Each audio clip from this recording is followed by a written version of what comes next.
System से इन्होंने हरियाणा का चुनाव चोरी किया है। हरियाणा के सब युवाओं को ये मालूम होना चाहिए कि आपकी जो सरकार है वो इलिजिटिमेट सरकार है। राहुल गांधी का जो बोला हुआ स्टेटमेंट है वो एटम बम नहीं है, वो हाइड्रोजन बम नहीं है। आपको सबूत देने वाले हैं। एटम बम और hydrogen bomb leader of opposition Rahul Gandhi ji ने छोड़ा टीवी पे आके। मैं न्यूक्लियर बम छोड़ रहा हूँ या न्यूक्लियर बम फोड़ रहा हूँ आपके साथ, आपको ये बात बताने के लिए कि वोट चोरी और वोट किडनैपिंग और ब्रीच ऑफ ट्रस्ट वोटर के साथ कैसे होता है, वो भी दिल्ली हाई कोर्ट के एक ऑर्डर के साथ। और रिप्रेजेंटेशन ऑफ पीपुल एक्ट में क्या लिखा हुआ है तो देखिए वोट चोरी के बारे में। ये न्यूक्लियर बम माननीय न्यायालय के नजरिए से बिहार इलेक्शन और उसके पहले हरियाणा इलेक्शन, इन दो इलेक्शन के समय लीडर ऑफ अपोजिशन माननीय राहुल गांधी जी एटम बम और हाइड्रोजन बम का बार बार नाम लेते हैं और वोट चोरी का सीधा सीधा रिश्ता डेमोक्रेसी से है। तो ये जो एटम बम राहुल गांधी जी का है, हाइड्रोजन बम जो है, इसका लीगल प्रोपोजिशन क्या है, आइए हम इसको समझने की कोशिश करते हैं। और मैं जो समझा रहा हूँ वो एक तरह से न्यूक्लियर बम है। ये न्यूक्लियर बम वोट चोरी और ईवीएम मशीन के बारे में जो मैं आपके सामने रखने वाला हूँ, इसके पहले मैं कुछ आपको बताना चाहता हूँ। सबसे पहले मैं ये बताऊं कि डेमोक्रेसी है क्या। Democracy is often said to mean rule by the people and for the people. An example of this system of government in which people vote their elected representative into parliament. But simply this definition doesn't capture the complexity of this democracy and entire election system. So the entire election system के बारे में, इसके बारे में constitution of India क्या कहता है, इसके बारे में ये एक किताब में दिखा रहा हूँ, people representation act, the Representation of the people act 1950। इन सब चीजों को मैं जब आप समझाऊंगा तो आप समझ जाएंगे कि जो राहुल गांधी का हाइड्रोजन बम और एटम बम है, इससे बड़ा ये कॉन्स्टिट्यूशन ऑफ इंडिया में एक न्यूक्लियर बम है। इन सब बातों से आने से पहले मैं ऑनरेबल दिल्ली हाई कोर्ट और सुप्रीम कोर्ट का एक इम्पोर्टेंट फैसला आपके साथ शेयर करना चाहता हूँ। ये फैसला ऑनरेबल जस्टिस राजीव एंडला, ऑनरेबल जस्टिस हाई कोर्ट ने सुनाया है, यही इलेक्शन कमीशन के बारे में। और इसी इलेक्शन कमीशन के बारे में जो दिल्ली हाई कोर्ट ने बोला है, उसे honourable chief justice of India, apex court के चीफ जस्टिस ने दिल्ली हाई कोर्ट के उस फैसले को अपहेल्ड किया है। वोट चोरी, वोट की डकैती और जनता के साथ वोट के लिए धोखाधड़ी और अनफेयर इलेक्शन के बारे में सुप्रीम कोर्ट ने क्या कहा और दिल्ली हाई कोर्ट ने क्या कहा, दिल्ली हाई कोर्ट ने क्या ऑर्डर सुनाया, इसको आप समझिए। मैं Mithilesh Kumar Pandey advocate, I am practising advocate in Supreme court of India from last 25 years. तो माननीय राहुल गांधी ने इलेक्शन कमीशन को लेकर जो वोट चोरी का इल्जाम लगाया है और दोबारा कोई एटम बम या ऐसा कुछ न फोड़ दे, इसीलिए मैं ये न्यूक्लियर बम जैसा एक चीज आपके समक्ष रखना चाहता हूँ, और वो भी दिल्ली हाई कोर्ट के फैसले के साथ, ऑनरेबल सुप्रीम कोर्ट के जो ऑब्जर्वेशन है उसके साथ। इलेक्शन कमीशन की मौजूदगी में, संविधान की उपस्थिति में कैसे वोट की चोरी होती है, कैसे वोट की किडनैपिंग होती है, वोट का अपहरण कैसे होता है, और जब सब यह वोटर के साथ धोखाधड़ी होता है तो उस पर माननीय न्यायालय उसको किस नजर से देखती है, ये मैं आपको बताता हूँ। ये इलेक्शन कमीशन ऑफ इंडिया कैसे गवर्न होता है, ये कॉन्स्टिट्यूशन से गवर्न होता है, कॉन्स्टिट्यूशन ऑफ इंडिया से। कॉन्स्टिट्यूशन ऑफ इंडिया के आप जब प्रियम्बल पढ़ेंगे उसमें क्या लिखा हुआ है, we the people of India having solemnly resolve to constitute India into sovereignist, socialist, secular and so, ऐसे करके पूरा एक प्रियम्बल है संविधान के शुरू में। ये स्टार्ट होता है वी शब्द से, वी मीन्स हम लोग, वी मीन्स हम लोग। So we are the supreme, हम लोग को ज्यादा पावर है, हम लोग मतलब जनता को ज्यादा पावर है। तो इन सब तमाम मुद्दों को लेकर जब मैं ऑनरेबल दिल्ली हाई कोर्ट के पास में गया, मैंने अपनी बातें दिल्ली हाई कोर्ट के ऑनरेबल जस्टिस राजीव एंडला के साथ, राजीव एंडला के समक्ष मैंने अपनी बातें रखी कि इलेक्शन के पहले एक पार्टी दूसरे पार्टी के साथ जो राइवल है, कॉन्टेस्ट करती है, जैसे कि बिहार में राष्ट्रीय जनता दल, बीजेपी, कांग्रेस, ओवैसीउद्दीन साहब की पार्टी और जनसुराज, ये एक दूसरे के खिलाफ लड़ रहे हैं। अगर एक जनता, एक वोटर सपोज कि जनसुराज को वोट देता है और वो आरजेडी के विचारों के खिलाफ है, कोई पब्लिक अगर आरजेडी के सिद्धांतों, विचारधारा के खिलाफ है और बीजेपी के विचारधारा के भी खिलाफ है और वो जनसुराज को वोट करता है और इलेक्शन के बाद आरजेडी को 10-15 एमएलए की जरूरत है, वो बहुमत में नहीं है और जन सुराज उसे समर्थन कर देती है, तो जनता के साथ ये चीटिंग है, ये धोखाधड़ी है, ये वोट की चोरी है कि 10 एमएलए का वोट एक साथ आरजेडी ने चोरी कर लिया या डकैती कर लिया और वो सारे लोग जन सुराज वाले उनके साथ चले गए। अगर पब्लिक को ये पहले पता होता कि जन सुराज ये एक मैं सिचुएशन बता रहा हूँ, जन सुराज बाद में आरजेडी को समर्थन कर देगा या बीजेपी को समर्थन कर देगा, फिर जनता जन सुराज को वोट नहीं देती, वो सीधे बीजेपी को वोट देती। एक हाइपोथेटिकल सिचुएशन बता रहा हूँ, या आरजेडी को वोट कर देती। नंबर 1। नंबर 2, मैंने दिल्ली हाई कोर्ट में बोला कि सर बड़े पैमाने पे वोट की चोरी हो रही है, ये छोटे छोटे जो ईवीएम मशीन में चोरी होता है ये तो मामूली बात, वोटर लिस्ट बढ़ा दिया था ये मामूली बात, बड़ी बात क्या है। मैंने ऑनरेबल दिल्ली हाई कोर्ट को, मैं Mithilesh Kumar Pandey advocate practising in Delhi from last 25 years, मैंने दिल्ली हाई कोर्ट को क्या बताया ये आप ध्यान से सुनिए और पूरा ऑर्डर बताता हूँ, आप समझेंगे कि मैं जो बता रहा हूँ वो न्यूक्लियर बम है, इसलिए इस वीडियो में अंत तक हमारे साथ बने रहें। मैं कोर्ट का ऑर्डर का एक एक पॉइंट आपको बताने जा रहा हूँ। मैंने दिल्ली हाई कोर्ट को ये बताया पहले कि सर कि my lordship, government of India her political party को एक गवर्नमेंट ऑफिस देती है जहां उनका उस पार्टी का कार्यालय चलता है। जैसे कांग्रेस का कार्यालय चलता है 24 अकबर रोड गवर्नमेंट की प्रॉपर्टी है जहां पे कांग्रेस के लोग अपनी पार्टी चलाते हैं। जब कांग्रेस एक मैनिफेस्टो बनाती है या बीजेपी भी मैनिफेस्टो बनाती है, उस सरकारी भवन में बैठ के उस पे पार्टी का अध्यक्ष और तमाम जो इंटरनल बॉडी है उस ऑर्गेनाइजेशन के, चाहे कांग्रेस हो या बीजेपी हो, समाजवादी पार्टी हो या आरजेडी हो, तो उस मैनिफेस्टो पे साइन करते। साइन होते ही मैनिफेस्टो एक लीगल बाइंडिंग डॉक्यूमेंट बन जाता है, क्योंकि सरकारी कार्यालय में सरकार दिए हुए स्पेस में बैठ के वहाँ फैसला लिया जाता है, मैनिफेस्टो बनता है। फिर दूरदर्शन और ऑल इंडिया रेडियो उनको फ्री में टाइम देता है उस मैनिफेस्टो को बोलने के लिए, क्योंकि दूरदर्शन सरकारी साधन है, ऑल इंडिया रेडियो सरकारी साधन है, उसके माध्यम से जनता के बीच ये बात फैलाई जाती है कि आप हमें वोट दीजिए, मैं हर घर को एक एक नौकरी दूंगा, आप हमें वोट दीजिए, मैं कमाई, दवाई, पढ़ाई लिखाई दूंगा। क्योंकि वो प्रसारण मैनिफेस्टो का होता है सरकारी माध्यम से, सरकार द्वारा का जो दूरदर्शन है उसके माध्यम से, और सरकारी जो सरकार द्वारा आवंटित कार्यालय है उसके माध्यम से, तो सरकार कहीं ना कहीं इन्वॉल्व है इस चीजों में। और पॉलिटिकल पार्टी की जो मानता है वो भी इलेक्शन कमीशन उस पार्टी को रिकॉग्नाइज करता है और रजिस्टर्ड करता है। रजिस्टर्ड के लिए जब कोई पॉलिटिकल पार्टी रजिस्टर्ड होती है तो रिप्रेजेंटेशन ऑफ पीपल एक्ट 1950 इसमें वो प्रावधान है जिसमें पॉलिटिकल पार्टी को रजिस्टर्ड किया जाता है। और इलेक्शन सिंबल ऑर्डर का जो कोड है, रूल है, उसके अनुसार उसे चुनाव चिन्ह दिया जाता है। ये चिन्ह सरकार देती है, इलेक्शन कमीशन देती है। तो पॉलिटिकल पार्टी के फंक्शन में इलेक्शन कमीशन मतलब government of India directly involve है। और वो पॉलिटिकल पार्टी जब कहता है कि मैं हर घर को एक एक नौकरी दूंगा, तो एक तरह से वो मैनिफेस्टो साइन डॉक्यूमेंट है, जो चुनावी घोषणा पत्र है, उस डॉक्यूमेंट को हम ऑफर मानते हैं कि वो एक ऑफर हो गया। उस ऑफर को जब पब्लिक इन लार्ज एक्सेप्ट करती है तो वो एक्सेप्टेंस ऑफ ऑफर हो गया, करेक्ट। और उस ऑफर को एक्सेप्ट करके जब एक मतदाता चुनाव में वोट करता है तो वो हो गया कंसिडरेशन, जैसे कि सेल डीड होता है। सेल डीड में कोई मकान दुकान खरीदने के लिए एक ऑफर दिया जाता है, फिर ऑफर को एक आदमी एक्सेप्ट करता है और एक कंसिडरेशन अमाउंट डाल देता है। जब ये पूरी सर्किल कंप्लीट हो जाती है तो ये सेल डीड कंप्लीट हो जाता है। उसी तरह यहाँ एक कॉन्ट्रैक्ट कंप्लीट हो गया। ऑफर दिया पॉलिटिकल पार्टी ने, उस ऑफर को जनता ने स्वीकार किया और वोट दिया। तो जब कॉन्ट्रैक्ट एक्ट पढ़ेंगे, मैं पढ़ता हूं कॉन्ट्रैक्ट एक्ट का सेक्शन 10, ये कॉन्ट्रैक्ट एक्ट है। सेक्शन 10 में क्या लिखा हुआ है कि all agreements are contracts if they are made by the free consent of the parties competent to contract for a lawful consideration with the lawful object and are not hereby expressly declared to be wide.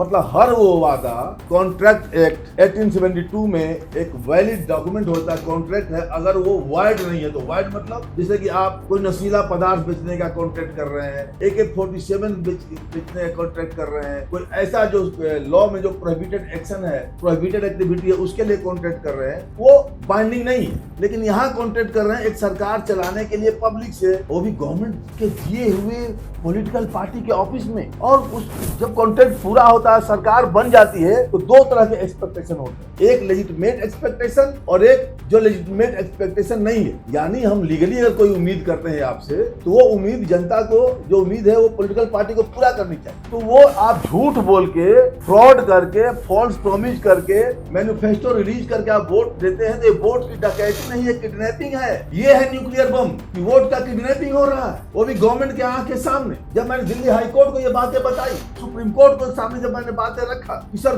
Government के आवंटित किए हुए कार्यालय में बैठकर government के दूरदर्शन चैनलों पे प्रसारित करके एक फर्जी मैनिफेस्टो को बोल बोल के जनता से वोट किया जा रहा है और कॉन्ट्रैक्ट पूरा नहीं हो रहा है, जनता को वो एक्सपेक्टेशन पूरा नहीं हो रहा है जो कि लेजिटिमेट है। इसलिए नंबर 1, पोस्ट पोल अलायंस को इनवैलिड किया जाए। अगर हमको पहले पता होता कि जिस पार्टी का हम नफरत करते हैं वही पार्टी बाद में उस पार्टी से गठबंधन कर लेंगे जिसे हम प्यार करते हैं, तो मैं उसी पार्टी को डायरेक्ट वोट देता। ये चीटिंग है मेरे साथ, and we have no option in my hand. All the public are become helpless. जनता के पास कोई उपाय नहीं है, वो मजबूर होकर फिर 5 साल इंतजार कर दिया ठगे जाने का, और ये आजादी के बाद से चला आ रहा है, जवाहरलाल नेहरू के टाइम से। हाई कोर्ट की मजबूरी ये थी, हाई कोर्ट को लगा कि अगर वो मेरी बातें मान जाए तो फिर all the election conducted in last 40 years, 50 years, 60 years, सारी गवर्नमेंट ही इनवैलिड हो जाएगी, सारी गवर्नमेंट की लीगलिटी दांव पे आ जाएगी। तो हाई कोर्ट या सुप्रीम कोर्ट ऐसा ऑर्डर कैसे पास कर सकती है जिसका एजुकेशन ही पॉसिबल नहीं? ये बड़ी गंभीर समस्या थी हाई कोर्ट के सामने कि हाई कोर्ट ऑर्डर कैसे पास करे, क्योंकि हाई कोर्ट इस बात से तो सहमत थी कि पोस्ट पोल अलायंस होता है,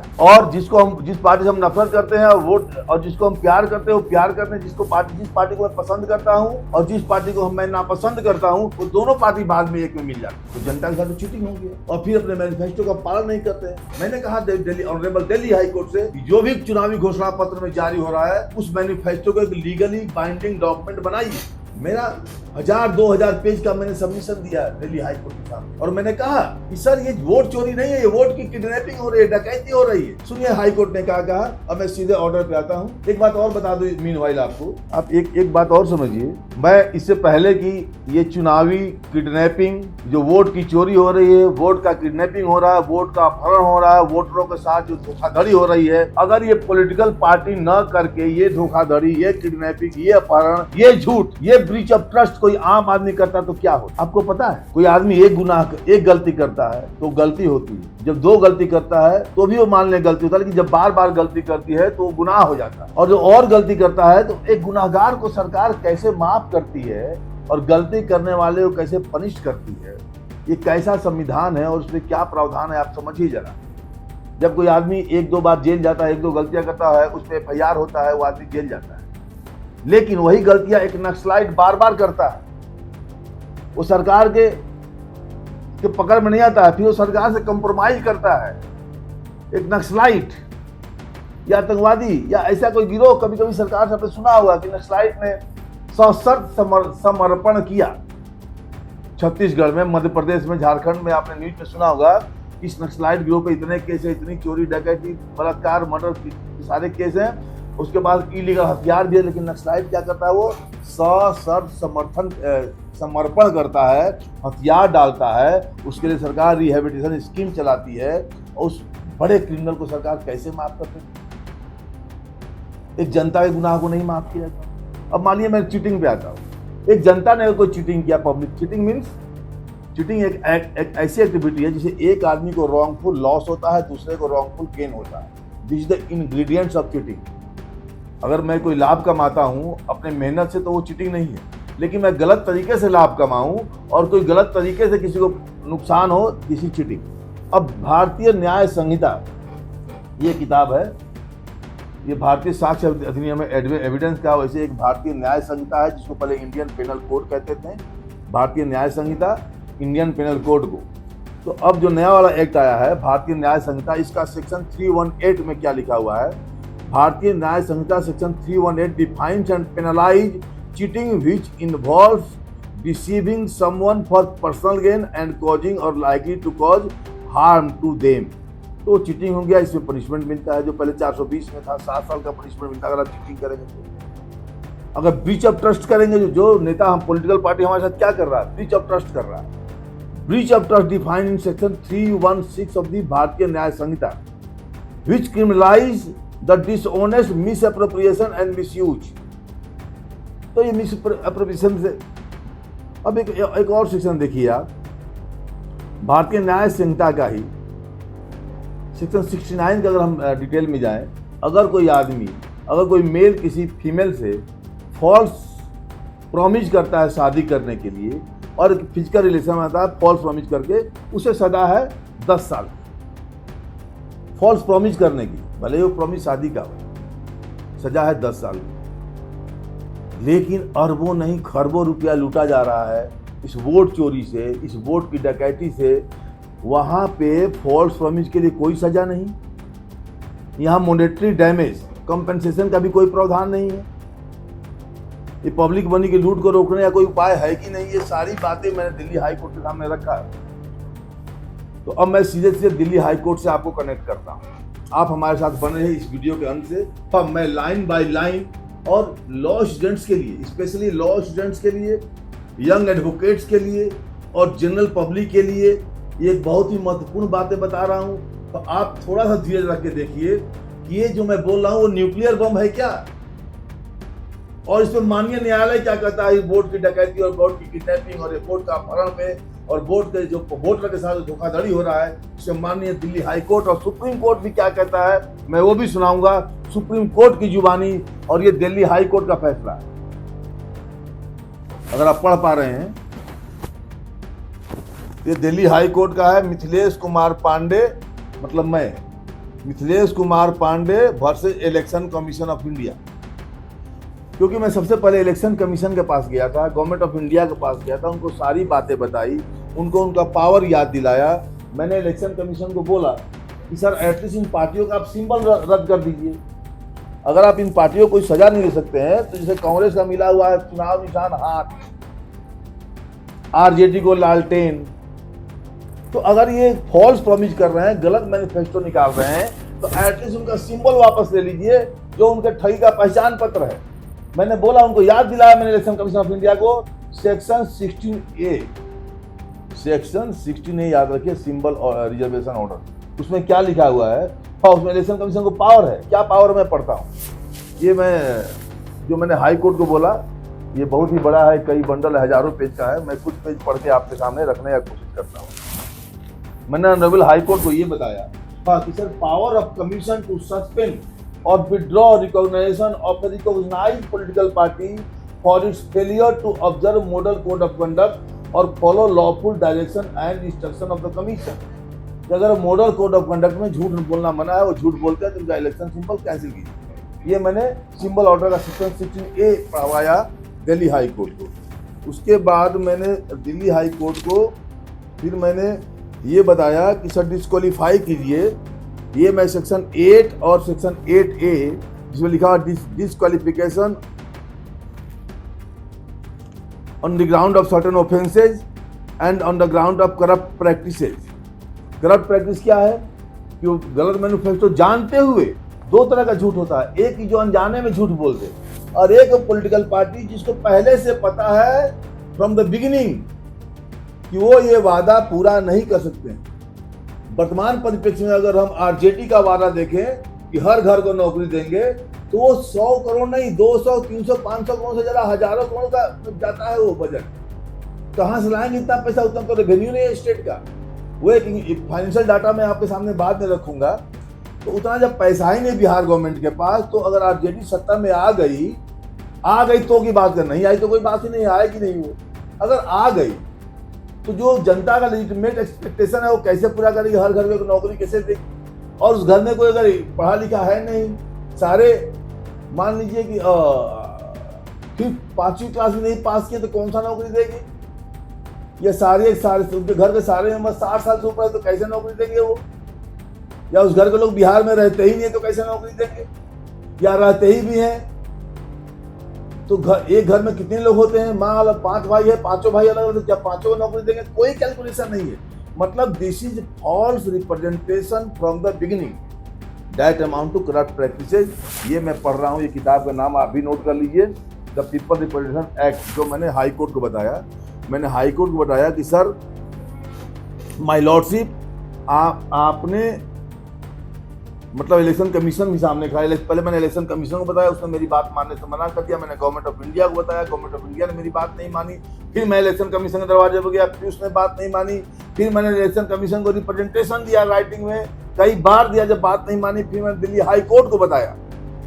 दिल्ली हाई कोर्ट को मैंने बताया कि sir 29A of the Representation of People Act में लिखा हुआ है कि registration with Election commission of association and bodies as political parties, इसके 29A और 29B में ये प्रावधान है कि अगर ये 1, 2, 3 अगर ऐसा कोई एक्शन पॉलिटिकल पार्टी लेती है, करप्ट प्रैक्टिस करती है, और भी कई इसमें क्लॉज है, अगर मैं क्लॉज पढ़ूँ तो काफ़ी टाइम लगेगा, मैं 29A का आगे पढ़िएगा।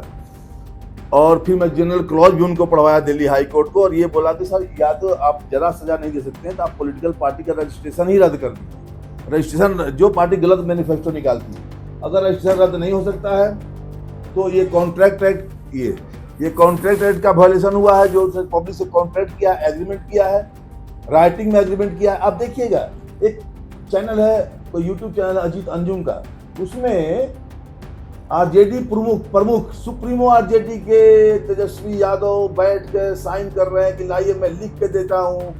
ब्लैंक पेपर उन्होंने लिखते हुए दिखाया गया। उस चैनल में आप सर्च कीजिएगा, अजीत अंजुम का चैनल, आरजेडी तेजस्वी यादव, और नौकरी डालिएगा यूट्यूब पर, वो मिल जाएगा।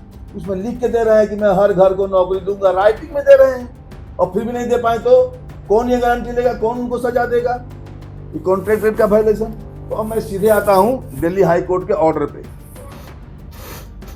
आप अगर मेरा वीडियो देख रहे हैं तो आप थोड़ा धैर्य बनाए रखिए, ये बहुत ही एजुकेशनल वीडियो है, और जब ये पूरा वीडियो मेरा खत्म होगा तो आप समझ जाएंगे कि राहुल गांधी का जो बोला हुआ स्टेटमेंट है वो एटम बम नहीं है, वो हाइड्रोजन बम नहीं है। मैं माननीय न्यायालय के समक्ष जो रखा गया है और जो न्यायालय का ऑब्जर्वेशन है, जब ये पढ़ेंगे दिल्ली हाई कोर्ट का ऑर्डर और ये सुप्रीम कोर्ट का ऑर्डर, तो आपको महसूस होगा कि ये न्यूक्लियर बम है। ये ऐसा न्यूक्लियर बम है कि फट नहीं रहा है। और न्यायालय को ऐसा लगता है कि अगर हमें ऑर्डर पास कर दिया तो मैनिफेस्टो तो आज़ादी के बाद 20 बार 25 बार जारी हुआ, हर चुनाव में 10 बार 15 बार, असेंबली इलेक्शन में, लेजिस्लेटिव इलेक्शन में, मेंबर ऑफ पार्लियामेंट के इलेक्शन में, तो कितने सरकारें इनवैलिड हो जाएंगी। ये कैसे होगा? ये सब मतलब मास पैमाने पे कोई लूट मची हुई है तो फिर नजरअंदाज करना पड़ेगा। हाँ, ये जो लीडर अपोजिशन है राहुल गांधी जी और जो कई नेता हैं या बीजेपी को या कांग्रेस को, सब लोग उसको इलेक्शन के टाइम में बार बार उसे लाते हैं। तो उनका एक टेम्पोररी मोटो होता है, टेम्पोररी मोटो, इंटेंशन जो होता है टेम्पोररी होता है, चलो ये सब बोल के चुनाव में कुछ फायदा उठा लें। लेकिन अल्टीमेट सॉल्यूशन क्या है? फॉर दैट अल्टीमेट सॉल्यूशन आपको ये मानना पड़ेगा, ये चोर वोट की चोरी, ये वोट का किडनैपिंग, ये वोट का अपहरण और जनता के साथ धोखाधड़ी को मोर और लेस एक्सेप्ट कर लिया गया है। और न्यायालय का क्या रुख है, क्या वो भी एक्सेप्ट किया, और क्यों एक्सेप्ट किया न्यायालय ने, ये देखिए। और मैं ऑर्डर पढ़ता हूँ। हाँ, ये रीट पिटीशन नंबर 1950 है, आप चाहें तो नोट कर ले। 2014 का केस का नाम है मिथिलेश कुमार पांडे, आप नेट पर भी सर्च कर सकते हैं, Mithilesh Kumar Pandey versus election commission of India, writ petition number 1950/2014। मैं दोबारा रिपीट करता हूं, writ petition civil number 1950/2014, Mithilesh Kumar Pandey versus election commission of India. हाँ, इसमें मैंने अपने आप को रिप्रेजेंट किया as an advocate in person, और इलेक्शन कमीशन की तरफ से PR चोपड़ा ने आर्गुमेंट किया, संजय जैन जो एडिशनल सॉलिसिटर जनरल से उस समय, उन्होंने आर्गुमेंट किया, अक्षय मखिया ने आर्गुमेंट किया हमारे विरोध में, आकाश नागर ने गवर्नमेंट ऑफ इंडिया की तरफ से आए और उन्होंने हमारा विरोध किया, माइक देसाई एडवोकेट जो स्टेट ऑफ महाराष्ट्र के थे, उस समय महाराष्ट्र में चुनाव हो रहा था जिस समय ये पिटीशन में डाला था, सारे गवर्नमेंट ऑफ महाराष्ट्र ने मेरा अपोज किया। मैं कह रहा वोट की चोरी, ये पोस्ट पर लाया, ये करप्शन इलेक्शन में रुकना चाहिए, महाराष्ट्र गवर्नमेंट कह रही है नहीं रुकना चाहिए। उस समय जिसमें मैंने ये रिट दायर किया था, इलेक्शन कमीशन हमारे विरोध में बोला होने दो ये सब। मैंने इलेक्शन कमीशन को, मैं फिर ऑर्डर पे आ जाऊं पहले आपको इलेक्शन कमीशन का पावर एक बार बता दूं। इलेक्शन कमीशन ने हमसे कहा कि मैं पावरलेस हूं।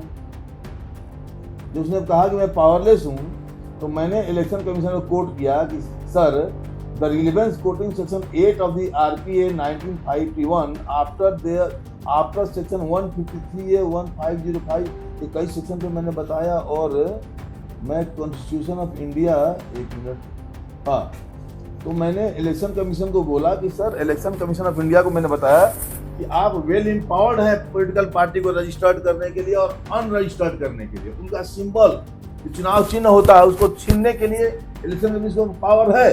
इलेक्शन कमीशन कह रहा है मेरे पास पावर ही नहीं है, मैं हेल्पलेस हूँ। कोर्ट में कह रहा है कि मैं हेल्पलेस हूँ। फिर मैंने इलेक्शन कमीशन को उसी का पावर दिलाया जो इस भारतीय संविधान में लिखा हुआ है। ये संविधान बहुत ही मजबूत, बहुत ही ताकतवर, पावरफुल है ये संविधान। ये लोहे से ज्यादा मजबूत है। ये वोट की चोरी, वोट की डकैती रोक सकता है, लेकिन ये लागू कैसे हो? सुनिए इसमें क्या पावर है। आर्टिकल 324 आप भी पढ़िएगा।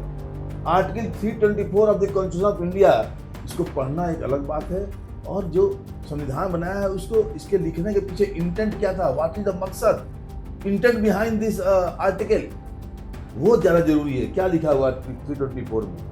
Article 324 of the Constitution of India expressly states that the conduct of the all election to the Parliament and to the legislative of every state shall vest with the Election Commission।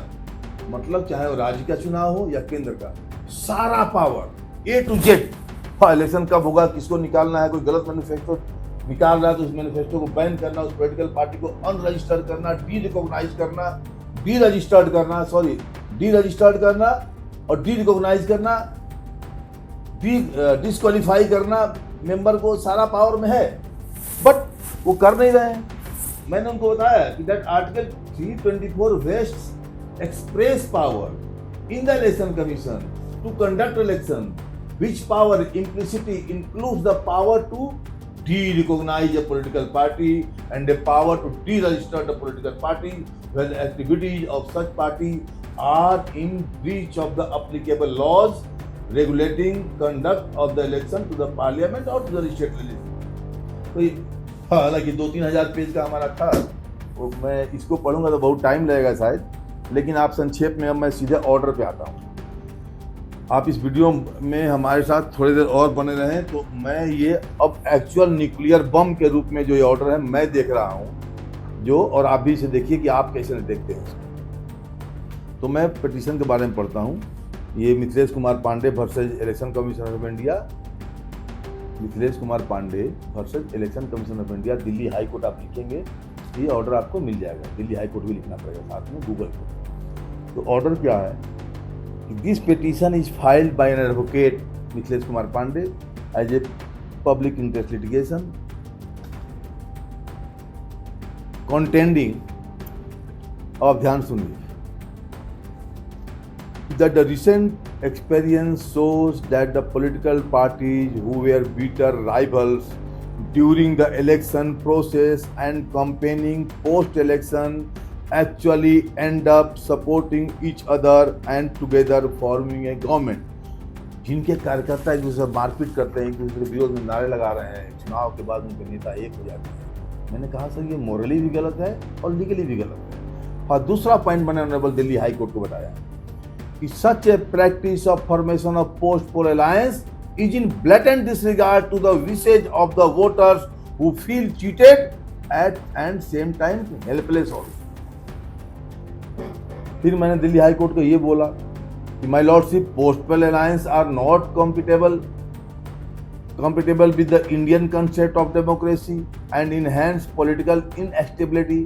क्योंकि मान लो 10 लोग बहुमत में कम है, RJD ने support कर दिया या ओवैसी साहब ने सपोर्ट कर दिया और उनके मन की इच्छा पूरी नहीं हुई, गवर्नमेंट से बार्गेनिंग ठीक से नहीं हो रहा है, उन्होंने 2 साल बाद समर्थन वापस ले लिया, तो गवर्नमेंट तो स्थिर नहीं रहेगी ना, गवर्नमेंट की तो स्टेबिलिटी पे डाउट होने लगेगा।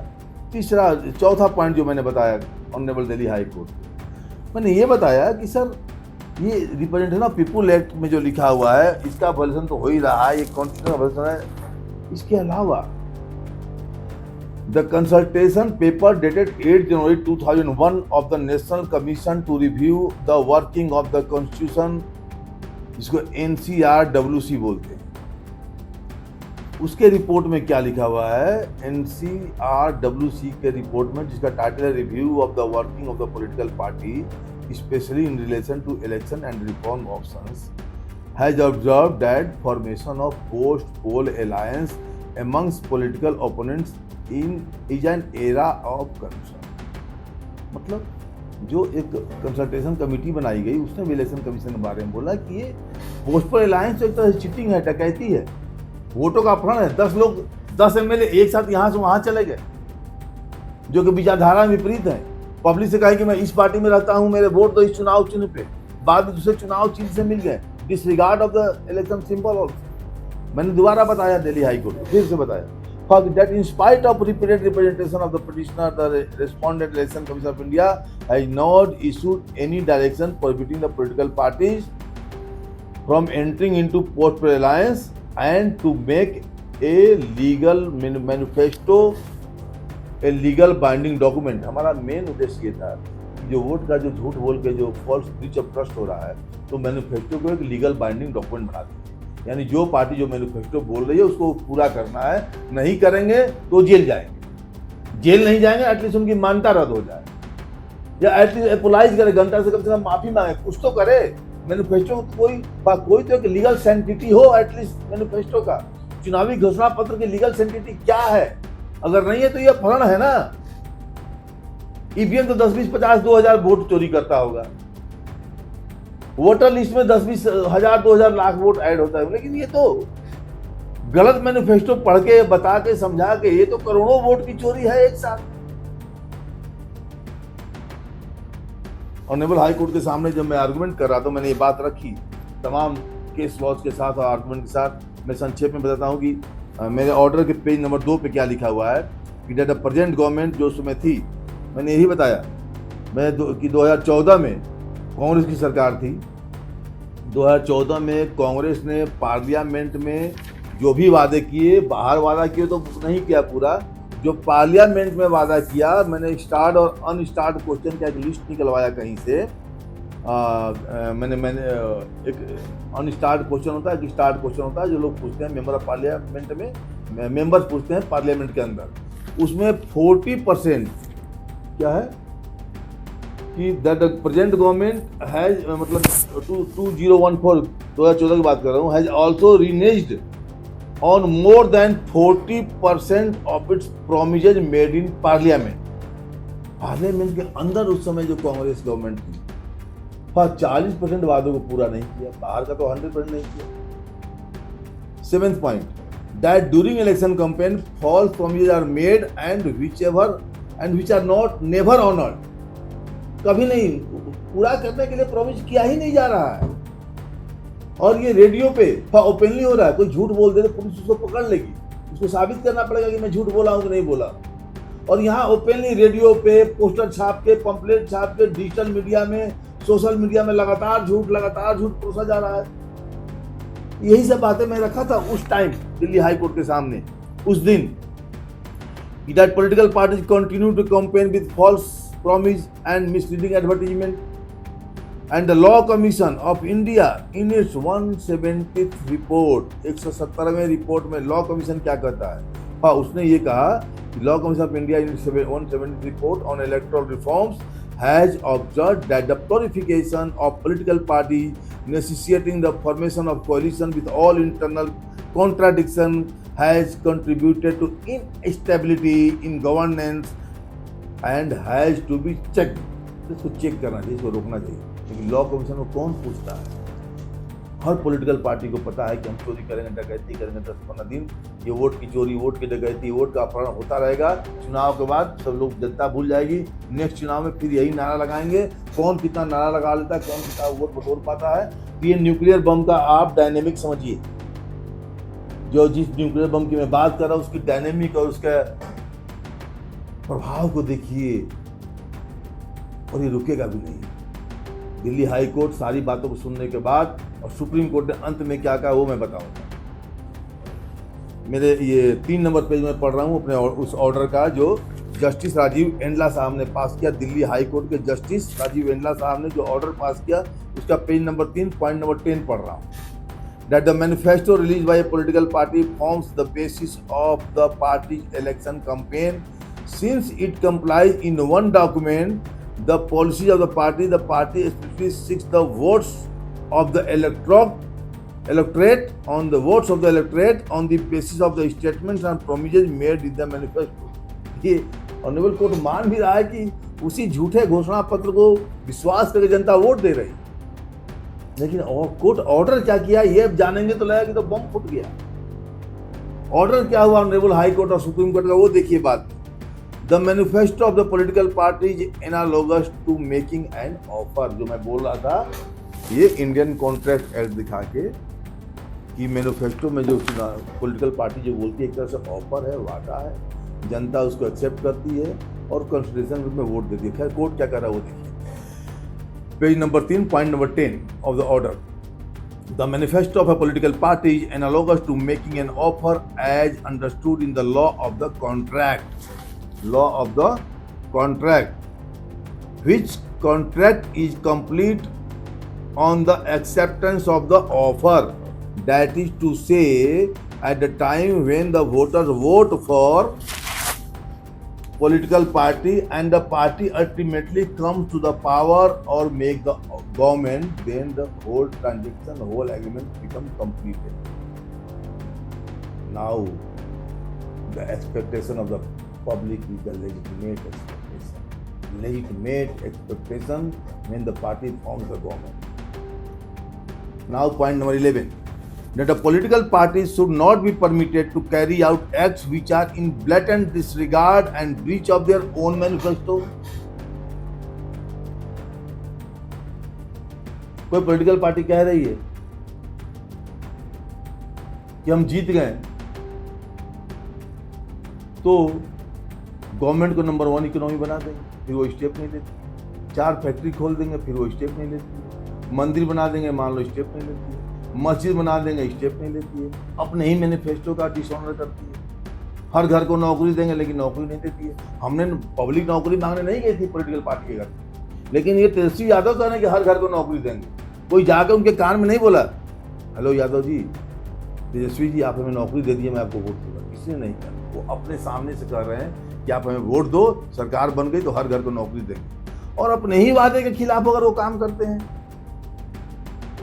जनसुराज वाले कह रहे हैं कि आप हमें वोट दो, हम ये वादा पूरा करेंगे, खुद सामने से कर रहे हैं। बीजेपी वाले भी कर रहे हैं, कांग्रेस वाले भी कर रहे हैं, और अपने ही वादे से मुकर गए तो इसको बोला जाता है कि that political party should not be permitted to carry out acts which are in blatant disregard and breach of their own manifesto, own promise. Page number 4 में पढ़ रहा हूं ऑर्डर का, point number 12। Where a political party expressly states in the manifesto that it will not ally with any other political parties post-election, election के बाद, then for such party to enter into post-election alliance with a rival political opponents amounts to an abuse of the election system. Post-poll alliance is amounts to an abuse of the election system, and such parties must be held to be illegal and corrupt.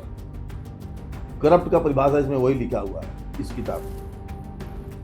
The ordinary voter is a helpless sufferer in such a situation.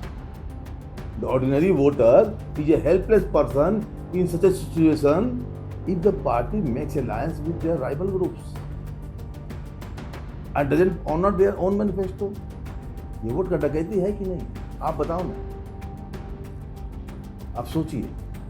Next point of the order, point number 13, page number 4, that political opponents who for the purpose of forming the government ally with each other post-election should also be punished under the provision of the Indian Penal Code for criminal breach of trust, for cheating and for misleading the voters into believing that they would not ally with other parties post-election।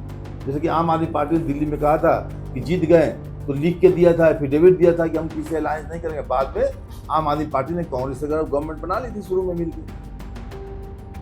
झूठे वादे करके आप क्या साबित करना चाहते हैं? इस कॉन्स्टिट्यूशन ऑफ इंडिया का मखौल उड़ाया जा रहा है और आप हाथ में एक छोटी सी किताब लेके घूम रहे। कॉन्स्टिट्यूशन ऑफ इंडिया किस लिए? ये लाल रंग की किताब आप लेके घूमते हैं, आप क्यों करते हैं ऐसा? मत कीजिए ना कोई वादा। खैर, हम ऑर्डर पे आते हैं। हाँ, अगेन मैं ऑर्डर का पेज नंबर 5 पे आ गया हूं, पॉइंट नंबर 14।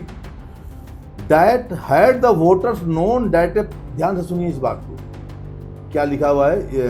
ये हमारे ऑर्डर शीट में पढ़ रहा हूं, ऑर्डर शीट का मैं पेज नंबर 5 पढ़ रहा हूं। That had the voters known that a political party would ally with a rival party post election, then the voter perhaps would have voted differently in the election. अगर एक voter को पता होता कि बाद में ये अमुक पार्टी से गठबंधन कर ले तो किसी और को वोट देता।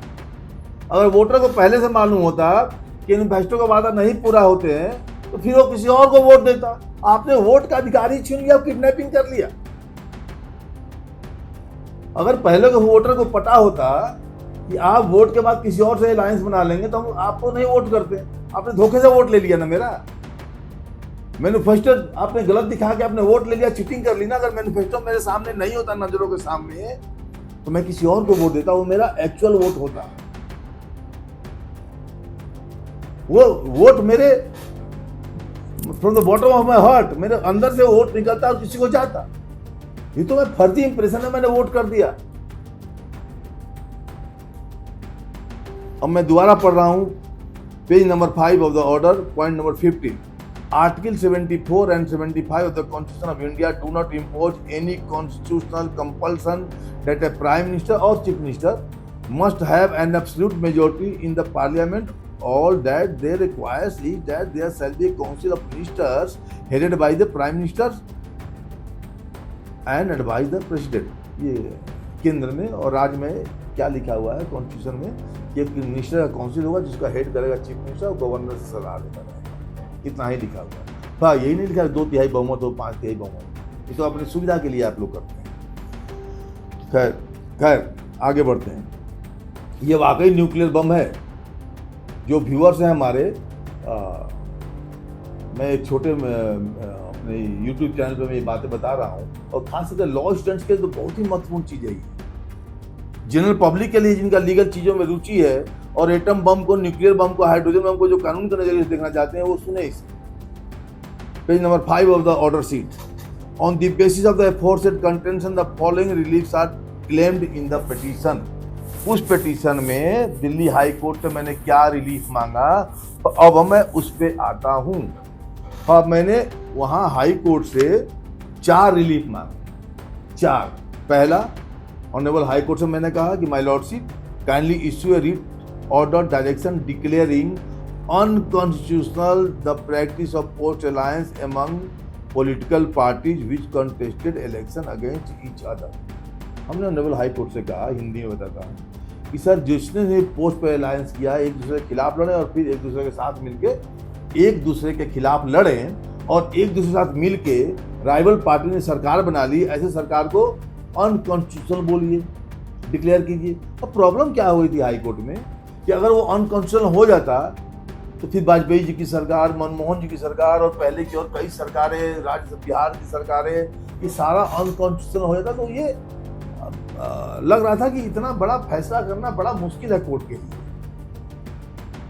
ये इसको लागू करना बड़ा मुश्किल है कि बहुत सारी सरकार जो अनकॉन्स्टिट्यूशनल हो गई भी हो गई, मान लीजिए हो गई है, अगर डिक्लेयर हो जाए तो फिर उनकी सारी एक्टिविटी, सारा फंड, सारा बजट, उनके लिए गए तमाम फैसले, नेशनल फैसले, इंटरनेशनल अंतर्राष्ट्रीय समझौते, वो सब, मतलब इसमें एक्चुअली एजुकेशन का प्रॉब्लम जहाँ तक मैं समझ रहा हूँ आ रहा था इसको मानने में।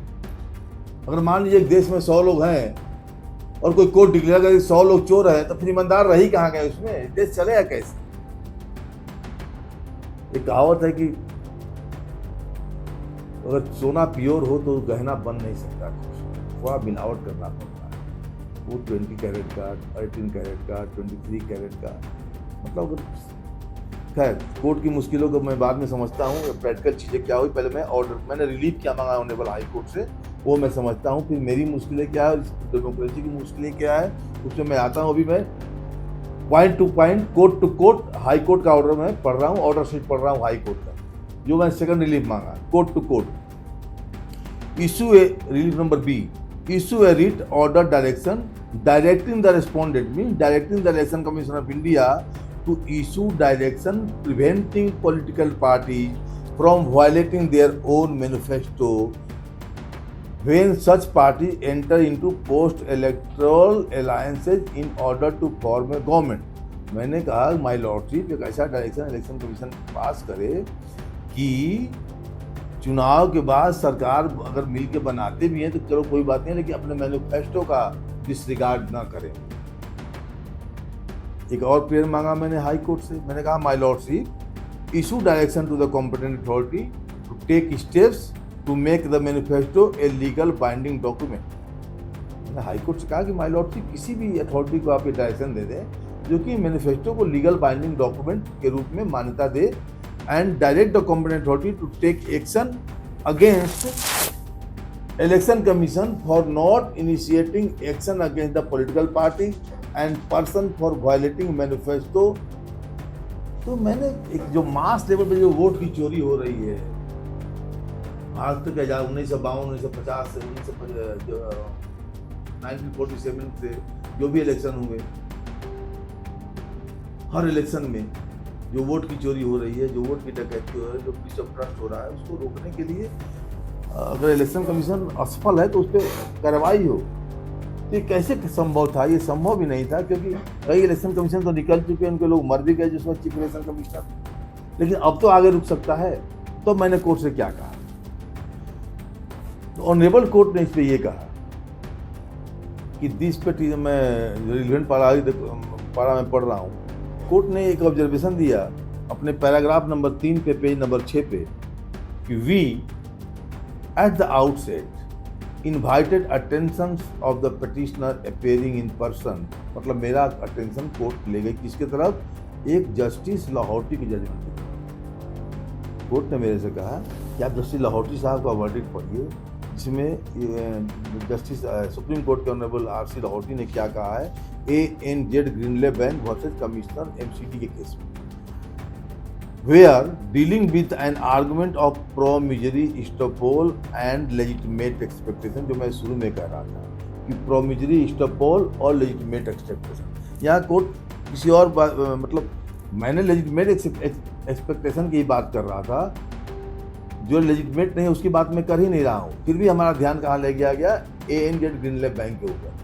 यहाँ लिखा है कि where dealing with an argument of promissory estoppel and legitimate expectation on the basis of election manifesto, it was held that election manifesto of a political party, howsoever boldly and widely promulgated and published, can never constitute promissory estoppel or provide foundation for legitimate expectation.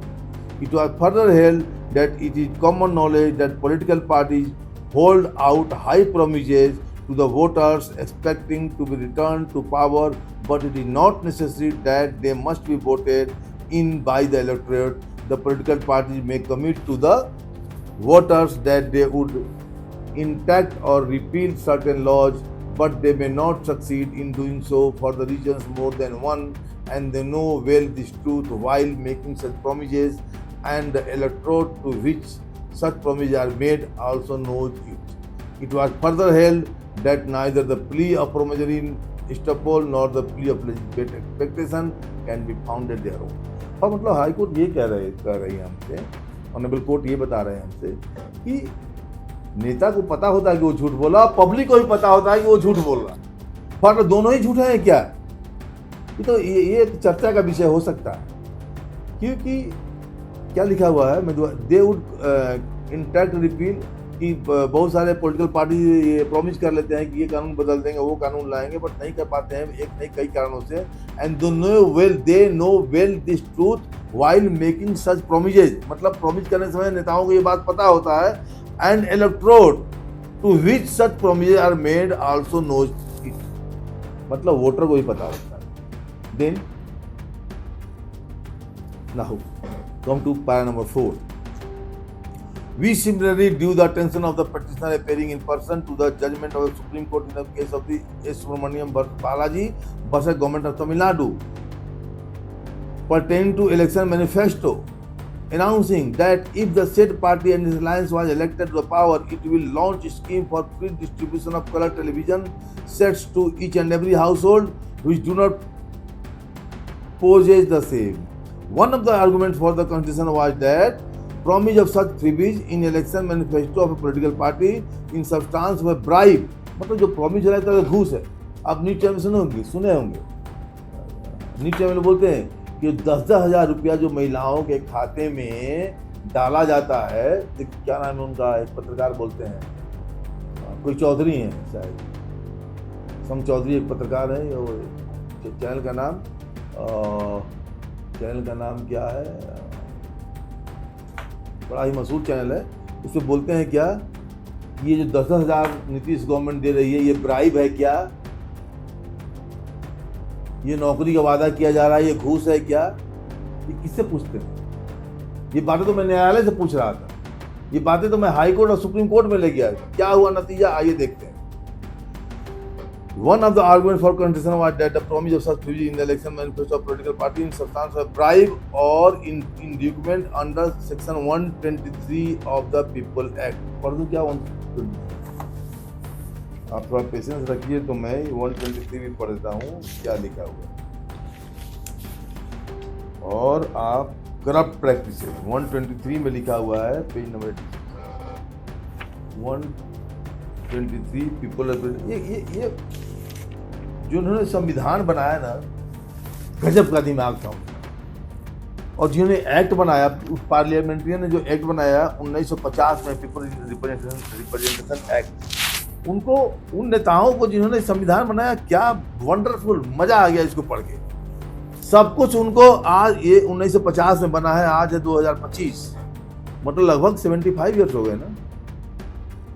70-75 साल पहले उनको पता था कि ऐसा होगा हिंदुस्तान में, इसीलिए 1950 में एक कानून बना दिया गया करप्ट प्रैक्टिस इलेक्शन में। क्या? The following shall be deemed to be corrupt practices for the purpose of this act. ये corrupt practices and electoral offence, चुनाव में जो ऑफेंस होते हैं, चुनाव के दौरान जो अपराध होते हैं, उसमें एक है ब्राइबरी, सेक्शन 123 पढ़ रहा हूँ, ब्राइबरी लिखा हुआ है 123, आप पढ़िए, मैं पढ़ता हूँ। ब्राइबरी लिखा, दैट इज टू से एनी गिफ्ट, ऑफर और प्रॉमिस बाय ए कैंडिडेट और एजेंट और by any other person with the consent of the candidate. यानी कैंडिडेट के कंसेंट से भी अगर कोई ब्राइब देता है, ऑफर देता है, प्रॉमिस करता है, तो ब्राइब माना जाएगा। यहाँ तो पार्टी का प्रेसिडेंट ही ऑफर दे रहा है, प्रॉमिस कर रहा है, मैनिफेस्टो निकाल रहा है, वो भी सरकार द्वारा दिए हुए वो सरकारी कार्यालय में बैठकर। तो लिखा हुआ है, ये election agent or any gratification of any person whomsoever with the object directly or indirectly of inducing a person, induce करने के, लालच देने के, वोट के लिए, और इसका अनड्यू इन्फ्लुएंस करता है। ये बहुत टाइम लगेगा। द प्रमोशन और attempt to promote feelings and immunity, appeal of the candidate और एजेंट। तो ये जो ब्राइबरी का सेक्शन 123 आप पढ़िएगा, गूगल में मिल जाएगा। इसका हवाला दिया दिल्ली हाई कोर्ट ने कि हाँ ठीक है, ये सब करप्ट प्रैक्टिस है, ये गलत है, सही है, जो भी है। इट वॉज फर्दर दैट, मतलब जो अब जो ऑर्डर शीट में पढ़ रहा हूँ, 123 का लिखा हुआ है इस ऑर्डर शीट में, दिल्ली हाई कोर्ट के ऑर्डर शीट में, जिसमें ब्राइबरी के बारे में लिखा हुआ है। It was further that the argument that such promise in election manifesto should be considered as corrupt practice. Clear हो गया, करप्ट प्रैक्टिस है। The supreme court held that though such arguments may sound good, but the implementation of the suggestions of constituting the promise made in the manifesto as a corrupt practice was fought with difficulty। इस महान हिंदुस्तान का जो सर्वोच्च न्यायालय है, apex court, supreme court of India, तो ये लगता है कि करप्ट प्रैक्टिस तो है, लेकिन इसका इम्प्लीमेंटेशन कैसे? इम्प्लीमेंटेशन बहुत डिफिकल्ट है। ये लिखा हुआ है कि the supreme court held that though such arguments may sound good. मतलब ये सब आर्गुमेंट जो हो रहा है, जो मैं आपसे बोल रहा हूँ, ये आर्गुमेंट सुनने में तो अच्छा लगता है। The supreme court held that though such arguments may sound good, but the implementation of the suggestion and construing the promise made in the manifesto as a corrupt practice was fought with difficulty। Now further, it was held that the manifesto of a political party is a statement of its policy, and the question of implementing the manifesto arises only if political parties form a government and is not a promise of an individual candidate and the provisions of the Representation of the People Act। मतलब सरकार बनती है तो उसको अपने promise पूरा कर लेना चाहिए। वही तो मैं कह रहा हूँ कि सरकार बनने पे भी प्रॉमिस नहीं हो रहा है, फिर तो ये वोट का चोरी है ना, फिर तो ये वोट का अपहरण है ना, फिर तो ये ब्रीच ऑफ ट्रस्ट है ना। अगर सरकार बन गई फिर भी प्रॉमिस नहीं पूरा हो रहा है, तो ये वोट चोरी तो छोटा छोटा एटम बम मार रहे हैं राहुल गांधी छोटे छोटे हाइड्रोजन बम उछाल रहे हैं, यूं। ये न्यूक्लियर बम का क्या होगा जो मैं पढ़ रहा हूँ ऑनरेबल हाई कोर्ट के जजमेंट के परिप्रेक्ष्य में, ऑनरेबल सुप्रीम कोर्ट के ऑब्जर्वेशन के साथ जो मैं पढ़ रहा हूँ, कुछ नहीं होना इस न्यूक्लियर बम का। आप देखिए इस ऑर्डर में क्या लिखा हुआ है। इट वॉज हेल्ड, मैं फर्दर आगे पढ़ता हूँ।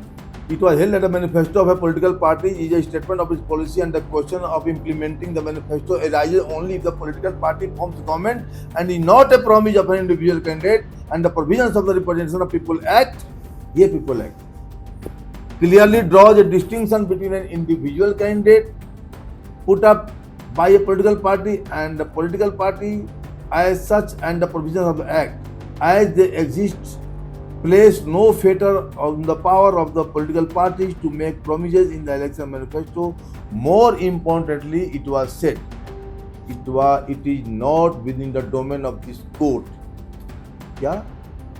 It is not within the domain of this court to just legislate what kind of promises can or cannot be made in the election manifesto. Okay, मतलब क्या वो प्रॉमिस करे क्या नहीं प्रॉमिस करे ये कोर्ट के डोमेन में नहीं है, लेकिन जो कोर्ट के डोमेन में है कि फॉल्स प्रॉमिस नहीं होना चाहिए, व्हाटसोएवर द प्रॉमिस, वो इम्प्लीमेंट कैसे होना है उस पर कोर्ट से गुहार लगाई गई कि फॉल्स प्रॉमिस को कैसे रोका जाए, वोट का किडनैपिंग, ब्रीच ऑफ ट्रस्ट कैसे रोका जाए पब्लिक के साथ, वोटर के साथ। ये ब्रीच ऑफ ट्रस्ट जो वोटर से झूठ बोल के पूरा वोट ही हथियार ले जा रहा है पॉलिटिकल पार्टी, ये कैसे रुकेगा? जब कोर्ट के सामने ये सवाल रखा गया तो आगे जजमेंट में ऑर्डर शीट में क्या लिखा वो देखिए, page number 8 paragraph number 5।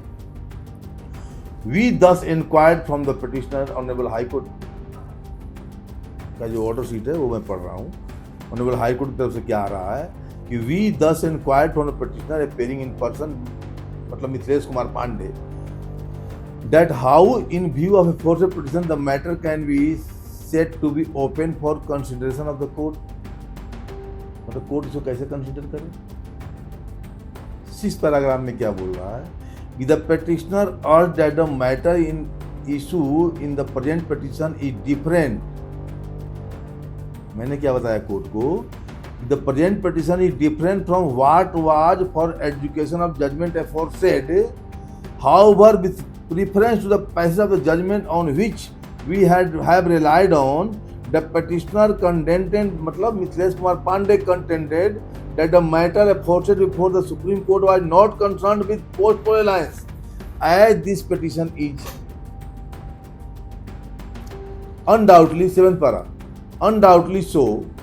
However, the fact remains that the sole basis in this petition for the relief claimed is the election manifesto, and in fact the reliefs as set out herein above are also on the basis of election manifesto. The petitioner neither in the petition as referred to nor during the hearing could give any other basis except election manifesto for the relief sought. Okay. Honourable high court आगे क्या बोल रहे हैं? Honourable high court क्या बोल रहे हैं ध्यान से सुनिए। The repeated argument of the petitioner is that the political party which in their election manifesto have declared that they will not form government with support of any other political party or rival party, any other political party or political parties which have contested against each other, or political parties cannot post election take support of the same adversaries। मतलब जिसके खिलाफ चुनाव लड़ा है, जिसके खिलाफ नारे लगाए हैं, जिनको पूरे चुनाव भर गालियां दी हैं, मॉडल कोड ऑफ कंडक्ट तक का वायलेशन किया, उसी के साथ मिलकर सरकार बना ले। जो कह रहे हैं वो चोर है, चोर है, चोर है, डकैत है, करप्ट है, फिर कुछ एमएलए, एक्स एमएलए उसके, वाई एमएलए इसको दोनों मिलाकर जेड का कॉम्बिनेशन बनाकर सरकार बनाएंगे। ये बातें जो राहुल गांधी और तमाम नेता हाइड्रोजन मोमेंटम बम के रूप में न्यूज चैनल पे आके बोल रहे हैं, ये बातें कोर्ट के सामने आई है मास लेवल पे सबूत के साथ, एक्ट के साथ। कोर्ट क्या रुख है देखिए। On the said aspect, the judgment aforesaid Supreme Court laying down that the provisions of the Representation of People Act take place no fetter on the power of the political party to make provisions in the election manifesto. Second, that it is not for the courts to legislate what kind of promises can or cannot be made in the election manifesto apply। ये तो मेरा prayer था नहीं, वो कैसा जो भी उनको इलेक्शन मैनिफेस्टो में प्रॉमिस करना है वो करें। प्रॉब्लम जनता को प्रॉमिस करने से नहीं, क्या प्रॉमिस करें, टीवी दें कि मकान दें कि नौकरी दें, वो बात नहीं, लेकिन जो प्रॉमिस कर रहे हैं राइटिंग में मैनिफेस्टो डॉक्यूमेंट बनाकर रिलीज कर रहे हैं उसको तो पूरा करें। अब पैरा नंबर 8 में पेज नंबर 9 पे ऑर्डर शीट पे most powerful court Delhi high court and सबसे ज्यादा ऑनरेबल जो अपेक्स जो हिंदुस्तान के कॉन्स्टिट्यूशन के जो रक्षक है, ऑनरेबल सुप्रीम कोर्ट जो संविधान के चीजों को व्याख्या करती है, इंटरप्रेट करती है, वो ऑनरेबल सुप्रीम कोर्ट में मैं गया। अब दिल्ली हाई कोर्ट यहाँ क्या कह रहे हैं इलेक्शन कमीशन वाले पिटीशन पे, पेज नंबर 9 पारा नंबर 8 पे देखिए क्या लिखा हुआ है कि reference in this regard may also be made to the Lord Denning sitting in the House of Lords observed in Bromley London Borough Council versus Greater London Council. मतलब ये 1982 में दिल्ली हाई कोर्ट 1982 कैसा 1982 और 2000 1982 की बात हो रही है, 1982 की नहीं, हाँ बॉम्बे 1982 ऑल इंग्लैंड, अच्छा 1982 में ऑल इंग्लैंड लॉ रिपोर्ट में क्या लिखा था उसकी बात हो रही है, जिसमें ये कहा गया है ग्रेटर लंदन काउंसिल वाले केस में जिसका दिल्ली हाई कोर्ट ने उल्लेख किया है, क्या कहा गया है, इट वाज सेड, ये बहुत ही महत्वपूर्ण है। मैं अगर हमारे कोई व्यूअर या एडवोकेट्स या लॉ में, लॉ कमीशन में, कॉन्स्टिट्यूशन में रुचि रखने वाले लोग देख रहे हैं तो आप इसे रिसर्च पर्पस के लिए भी यूज कर सकते हैं। देखिए क्या है, आप रिसर्च कीजिए इन बातों को कि ऐसा देश कैसे चल सकता है। क्या बोल दिल्ली हाई कोर्ट ने पेज नंबर 10 पे क्या बोला है कि ग्रेटर लंदन काउंसिल वाले केस को हवाला देते हुए कि a manifesto issued by a political party, manifesto के बारे में बात हो रही है, यानी जो वादा करके चुनाव में नेता सब वोट लेता है ना, उसकी बात हो रही है। अब सुनिए, a manifesto issued by a political party in order to get votes is not to be taken as gospel, it is not to be regarded as a bond signed, sealed and delivered. It may contain and often does contain promises, proposals that are quite unworkable or impossible of attainment. कमाल है। अब सुनिए क्या लिखा हुआ है, very few of the electorate read the manifesto in full। मतलब कोई लंदन ग्रेटर लंदन काउंसिल में ये कहा गया है कि कोई मतदाता पूरा मैनिफेस्टो पढ़ता नहीं, सुनता है, और मतदाता को पढ़ना चाहिए, लेकिन पढ़ के वो करेगा क्या जब गलत होना ही है तो। खैर मैं लंदन का जो ग्रेटर लंदन काउंसिल के बारे में जो उल्लेख किया है ऑनरेबल हाई कोर्ट ने, वो मैं पढ़ रहा हूँ कि very few of the electorate read the manifesto in full, A goodly number only know of it from that they read in newspaper or hear on television. Many know nothing whatsoever of what it contains, what they come to the polling booth, none of them vote for the manifesto, certainly not for the every promise or proposal in it. Some may be influenced by one proposal, others by another proposal. Many are not influenced by it at all. They vote for a party and not for a manifesto. ये कैसे हो सकता है? They vote for a party not for a manifesto.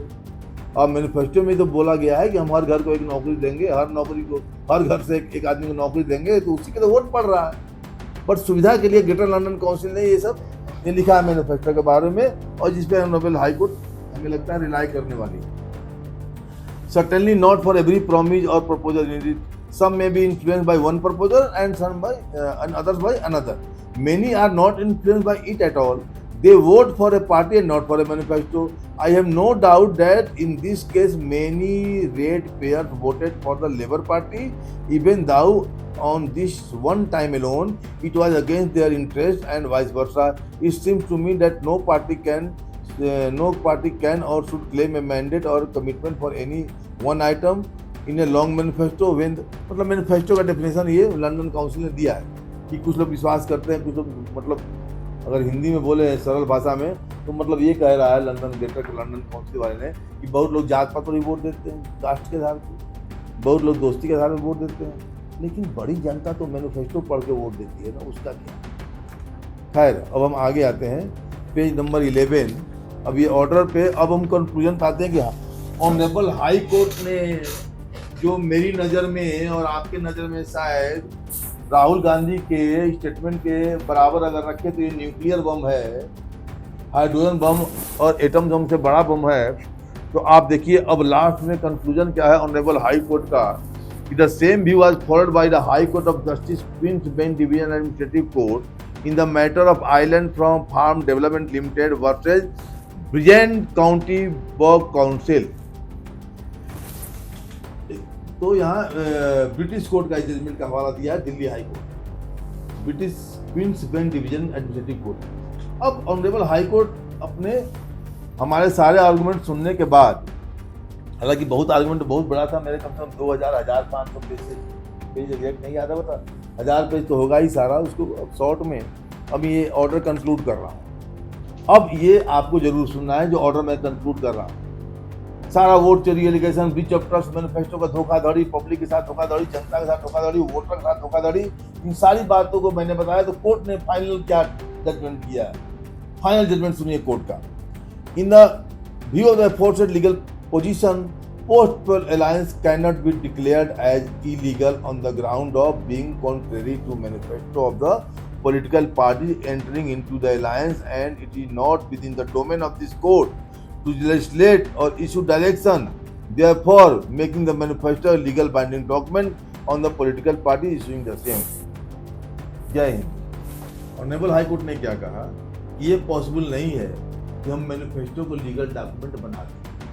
मतलब political party अगर अपने ही manifesto को disregard करती, अपने ही मैनिफेस्टो को, अपने ही वादे को प्रोमिस नहीं करते, मुकर जाती है तो मुकर जाए। पॉलिटिकल पार्टी को बाध्य नहीं किया जाता झूठ बोलने। मैनिफेस्टो में फॉल्स प्रॉमिस करने से उनको रोकना मुश्किल है।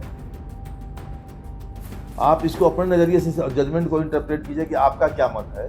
जो दिल्ली हाई कोर्ट ने कहा मैं वो सुना रहा हूं, आप देखिए कि आपका क्या, आप कैसे इसको देखते हैं। दिल्ली हाई कोर्ट ने क्या कहा, पैरा नंबर 9 पेज नंबर 11 पे, कि in view of the aforesaid legal position post poll alliance can not be declared as illegal, मतलब बाद में वो किसी से गठबंधन कर ले वो इलीगल नहीं है। On the ground contrary to manifesto of the political party into the alliance and is not within domain of the court to legislate or issue direction for making the manifesto a legal binding document. मतलब manifesto को legal document बनाने के लिए high court ने मना कर दिया कि हम इसको लीगल डॉक्यूमेंट करने का ऐसा कोई आदेश नहीं दे सकते। मतलब नेता के लिए अपने मैनिफेस्टो से वो मुकर सकते हैं, मुकरिए। 10वें पैराग्राफ में क्या कहा दिल्ली ऑनरेबल हाई कोर्ट ने, we may record the contention of the learned ASA additional solicitor general का बात है। मैं तो मिथिलेश कुमार पांडे, मैंने बड़ी मेहनत किया वोट चोरी बताने के लिए, और ये जो ब्रीच ऑफ ट्रस्ट हो रहा है, अब इस पे एडिशनल सॉलिसिटर जनरल क्या कर रहे हैं, वो क्या कर रहे हैं। उस समय जब ये पिटीशन कोर्ट में आया था 2014 में, जो 1950 पिटीशन नंबर है, तो एडिशनल सॉलिसिटर जनरल ने क्या कहा कि that if the post poll alliance are so prohibited in the event of hung house parliament with neither party having the required majority, the only option will be to conduct a re-election and which is not feasibly or practically solution। मतलब हंग parliament बन जाएगा, इसलिए तुरंत चुनाव ना हो, बार बार चुनाव से रोकने के लिए चलो आपस के दो विरोधी मिल जाए, कोई दिक्कत नहीं, और मैनिफेस्टो का वायलेशन कर लें। मैं इसको कोर्ट टू कोर्ट अब पढ़ रहा हूँ, बिना बोले हुए मैं पार्ट 10 कोर्ट टू कोर्ट पढ़ रहा हूँ।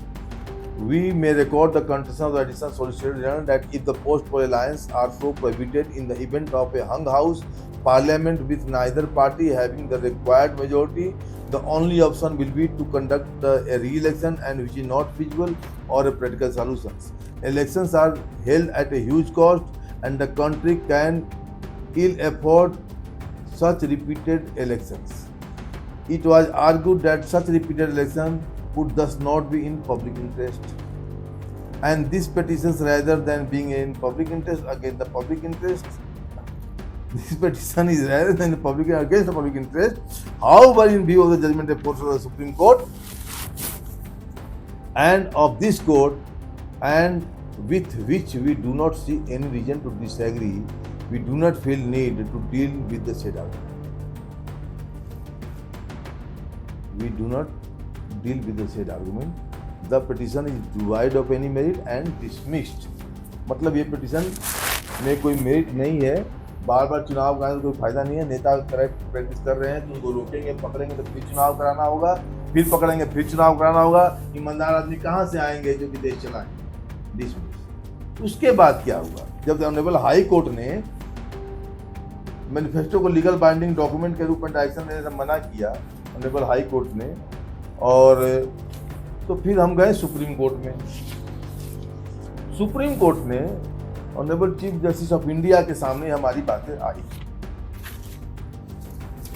Honourable chief justice of India of the supreme court, chief justice CJ, honourable CJ of the supreme court of India ने भी सारी बातें सुनी, हमारी एसएलपी को, और सुप्रीम कोर्ट ने भी दिल्ली हाई कोर्ट के ऑर्डर को अपहेल्ड किया, यानी उसको सही ठहराया। तो ऑनरेबल जो दिल्ली हाई कोर्ट ने कहा उसको ऑनरेबल सुप्रीम कोर्ट ने ही मान लिया, और सुप्रीम कोर्ट में वो ऑर्डर का वो नंबर है, कहाँ है वो नंबर दीजिएगा। ऑनरेबल सुप्रीम कोर्ट में आप चाहें तो नेट पर भी देख सकते हैं।